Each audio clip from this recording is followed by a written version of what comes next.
Bismillahirrahmanirrahim. Assalamualaikum warahmatullahi wabarakatuh. Yang kami hormati Bapak Rektor, Bapak Wakil Rektor, dan juga Kepala Departemen, Bapak Ibu Dekan, dan juga di sini ada Koordinator MBKM, serta dari Kantor Urusan Internasional Global Engagement, Ibu Maria Nitiasari, teman baik kami, juga Bapak Ade ya, Bapak Ade dan juga Ibu Oyin yang terima kasih telah memberikan waktu buat kami, Pak Rahmat dan kami dari ISMA 2023. Mohon izin untuk melanjutkan Pak Rahmat menyampaikan ISMA khusus vokasi. Dan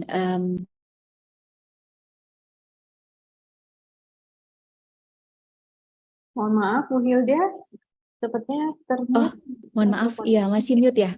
Oh ya, my silakan goodness. sudah. Oh ya, saya dari tadi ngomong masih mute. Oh, barusan saja. Oh ya, oke. Ya, oke. Terima kasih Bu Ayin ya. Nah, di sini untuk latar belakang ISMA Vokasi hampir sama memang untuk membekali keterampilan 21st competencies yang sudah dijelaskan oleh Pak Rahmat bahwa memang saat ini lulusan dari kampus-kampus seluruh Indonesia membutuhkan tidak hanya pembelajaran atau exposure dalam kelas, tapi juga di luar kelas yang pastinya untuk mendukung program Merdeka Belajar dan Kampus Merdeka. Dan ISMA ini adalah salah satu program unggulan atau flagship dari kampus Merdeka yang membekali mahasiswa untuk belajar di kampus luar negeri, sedangkan untuk vokasi, mahasiswa vokasi mendapatkan bekal untuk memiliki exposure dengan industri, yaitu di luar negeri. Nah, ini ada beberapa manfaat yang pastinya mahasiswa di Prodi bisa belajar di luar negeri, juga mendapatkan exposure di industri, mendapatkan pengalaman belajar yang bermakna tentunya. Tidak hanya bisa memahami budaya antarbangsa, tapi juga bisa mengembangkan networking, dan juga pastinya bisa membekali mereka dengan apa-apa saja yang belum pernah mereka dapatkan, pembelajaran yang memang lumayan berbeda dengan kondisi yang ada di Indonesia. Nah, ini tentunya bersamaan dengan program sarjana nantinya, program vokasi nantinya juga dapat diakui 20 SKS tentunya bagi adik-adik di seluruh seluruh Indonesia, tentunya di bawah Kemdikbudristek. Nah, ini tentunya tantangan bagi adik-adik vokasi sekarang memang tidak hanya untuk mereka bisa bekerja ya di multinational company di Indonesia, tapi juga nantinya tantangan mereka bisa bekerja nantinya di industri di seluruh dunia, dan untuk membangun kompetensi masa depannya. Terkait dengan program ISMA Vokasi, kita menekankan kepada soft skill untuk nantinya lulusan vokasi bisa juga bisa berpikir analitis, memiliki jiwa kepemimpinan, dan juga bisa membangun jejaring internasional. Dan tentunya dengan paparan internasional ini, baik di lingkungan akademik dan industri, nantinya lulusan vokasi juga bisa menjadi pemimpin bangsa. Ya, kami berharap nanti lulusan ISMA ya sudah dijelaskan oleh Pak Rahmat, jadi tidak ada perbedaan antara sarjana dan vokasi karena program kita sudah menyatu, dan saat ini diketahui oleh Pak Rahmat ya di tahun 2023 ini nantinya program alumni ISMA itu akan menjadi duta atau ambasador di kampus-kampus seluruh Indonesia, yang nantinya juga bisa membekali mereka agar mereka bisa nantinya bisa melanjutkan studi tentunya ya untuk program di tingkat jenjang selanjutnya. Nah, ini adalah ciri khas program ISMA Vokasi, di mana yang pertama kita memiliki partner yaitu di industri di luar negeri ya. Jadi pada saat ini di tahun ini ada beberapa kampus yang berkolaborasi. Jadi ini kita baseline-nya adalah kampus di luar negeri yang berkolaborasi dengan industri di luar negeri, yang salah satu contohnya beberapa ini adalah industri Mercedes-Benz, Jaguar, dan Rolls-Royce. Nah, sedangkan untuk penekanan program kevokasian di sini adalah nanti kita akan sampaikan bahwa bidang ilmu yang ditawarkan oleh vokasi sebagian besar adalah memang penguatan program di bidang industri kreatif, seperti misalnya untuk fashion, fotografi, dan juga creative writing.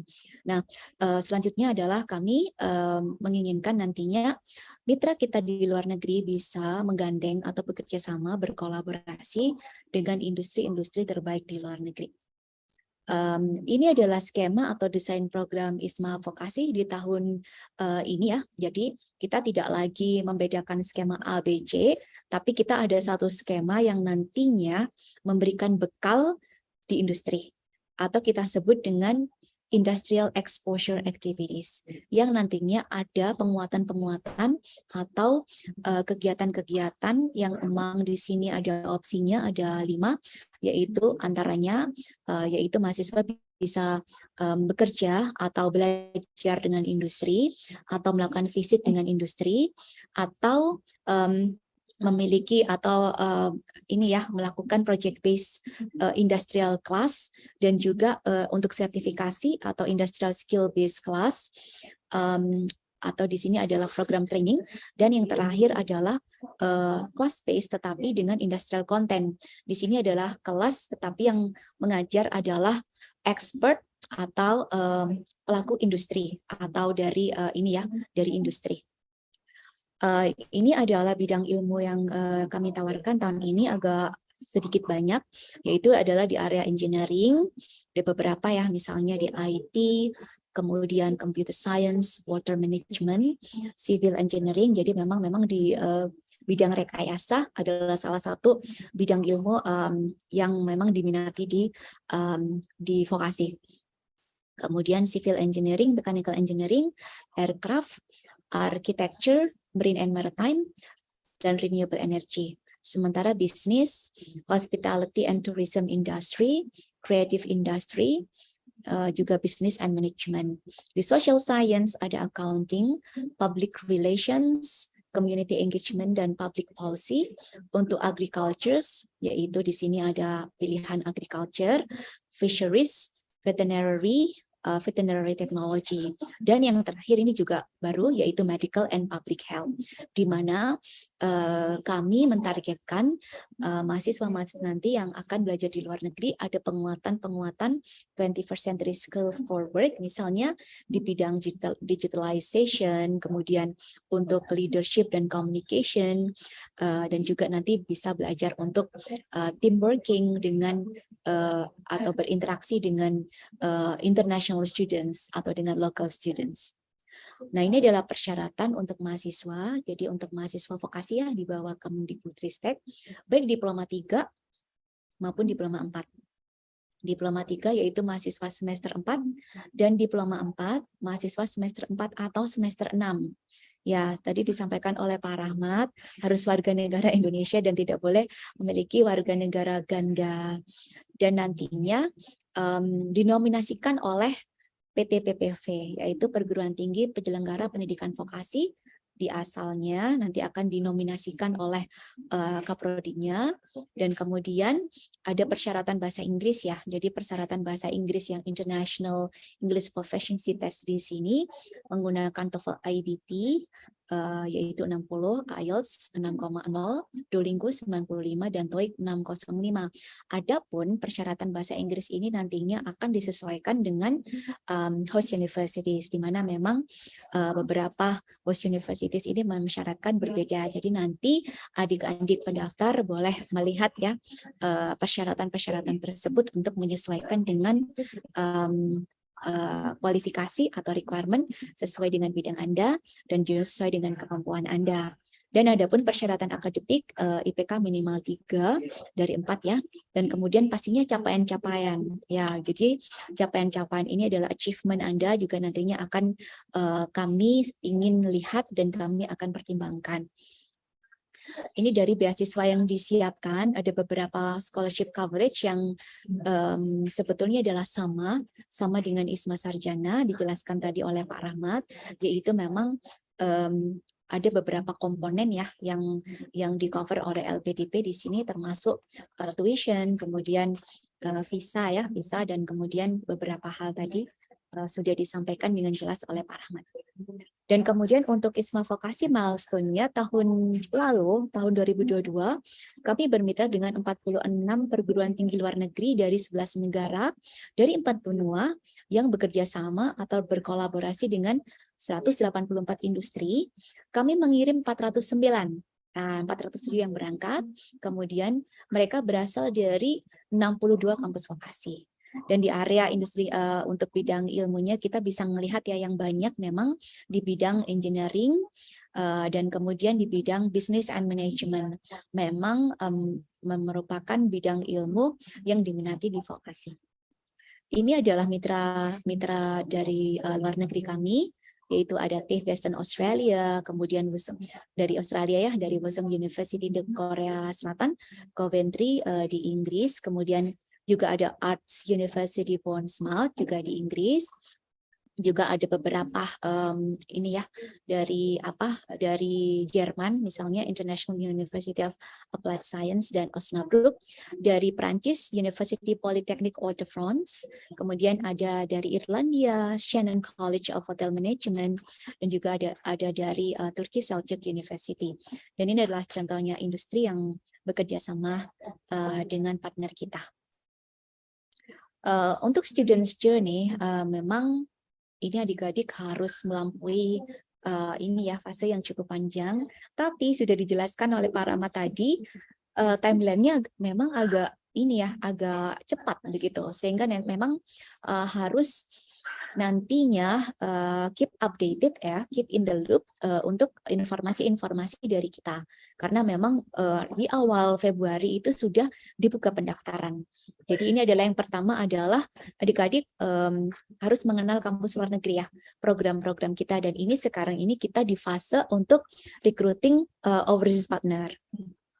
Nah, ini nanti adik-adik akan memilih mengenal kampus luar negeri dan kemudian membuat akun yang nantinya akan diverifikasi oleh PIC kampus dan melakukan registrasi, kemudian melakukan registrasi dan melengkapinya tentunya, dan kemudian akan mengikuti rentetan seleksi, yaitu misalnya seleksi berkas, seleksi kebinekaan ya, dan kemudian wawancara, kemudian akan diumumkan final announcement apabila lolos, nanti akan mengikuti yudisium ya, yudisium. Atau nanti untuk keberangkatan itu ada beberapa hal yang memang kita harus siap pastikan gitu ya, Anda adalah layak dan Anda siap untuk mengikuti program ini. Kemudian mengikuti pre-departure. Pre-departure ini adalah materi-materi atau semacam training begitu yang diikuti untuk adik-adik sebelum pergi ke luar negeri ya. Ada beberapa hal memang terkait dengan pengenalan budaya, komunikasi, akademik, dan sebagainya itu yang memang disiapkan sambil paralel mempersiapkan dokumen keberangkatan, visa, kemudian menyiapkan paspor, visa, dan sebagainya ya. Kemudian berangkat ke luar negeri untuk menjalankan program ISMA. Pada saat menjalankan tugas ini adik-adik juga ada tugasnya juga ya. Memang menyenangkan juga sih, artinya tugas di sini adalah salah satu keep you busy, tetapi keep you also have fun gitu ya. Jadi tidak hanya belajar tapi juga bisa mempromosikan budaya Indonesia melalui forum-forum ya budaya di luar negeri, dan juga bisa mengenal budaya luar negeri juga, sambil nanti adik-adik melaporkan di platform portofolio kita yaitu logbook, dan melakukan diseminasi atau memang ini adalah sharing yang dilakukan melalui presentasi dan menulis artikel. Setelah itu Anda kembali ke kampus dan kemudian menyusun laporan akhir, tentunya akan dilakukan rekognisi di kampus masing-masing. Nah, ada beberapa hal terkait kiat sukses ya mengikuti program ISMA ini. Dokumen-dokumen yang dibutuhkan memang harus disiapkan dengan baik dan menyajikan dokumen yang sah ya, benar dan dibuktikan legalitasnya ya, itu pasti. Jangan sampai nantinya ada dokumen yang di markup atau yang memang tidak sah. Kemudian memeriksa timeline ini memang bisa jadi ada perubahan, tetapi kita tidak tahu perubahannya nanti di mana, gitu ya. Jadi memang kita harus benar-benar alert ya, melihat timeline ini, dan juga bisa informasi-informasi dari kampus itu kita harus secara aktif mencari. Mengenal kampus luar negeri dan program industrinya penting sekali untuk adik-adik mengetahui, dan juga bisa nantinya belajar juga ya dari alumni-alumni, karena mereka adalah yang untuk first batch atau yang tahun pertama ini ada di tahun 2022. Kebetulan dari kampus vokasi ini sebagian sudah pulang ya. Kemudian yang selanjutnya adalah mempersiapkan kemampuan berkomunikasi dalam bahasa Inggris maupun ini ya, jadi English Proficiency Test disiapkan, tapi juga nantinya akan ada tes untuk interview kan. Nah ini penting juga untuk disiapkan. Selain itu, nantinya adik-adik juga harus memiliki vision, rencana apa yang akan dilakukan saat dan juga melakukan apa setelah melaksanakan program ini. Ini ada menulis esai ya, itu juga akan dituangkan di esai yang nantinya akan menjadi diskusi tentunya di tes yang adik-adik akan ikuti. Kemudian aktif dalam organisasi dan berprestasi ini adalah salah satu benefit ya, artinya hal yang bisa Anda tunjukkan selain prestasi dalam bidang akademik. Dan kemudian tentunya kita memiliki kanal-kanal informasi melalui website ISMA, sosmed ISMA, surat resmi yang nantinya akan disampaikan ke perguruan tinggi masing-masing. Nah, ini website kami yaitu di isma.kemdikbud.go.id. Terima kasih atas kesediaannya untuk mendengar, dan juga nantinya kita akan bisa berdiskusi lebih lanjut. Wassalamualaikum warahmatullahi wabarakatuh. Kami kembalikan kepada moderator Bu Ani.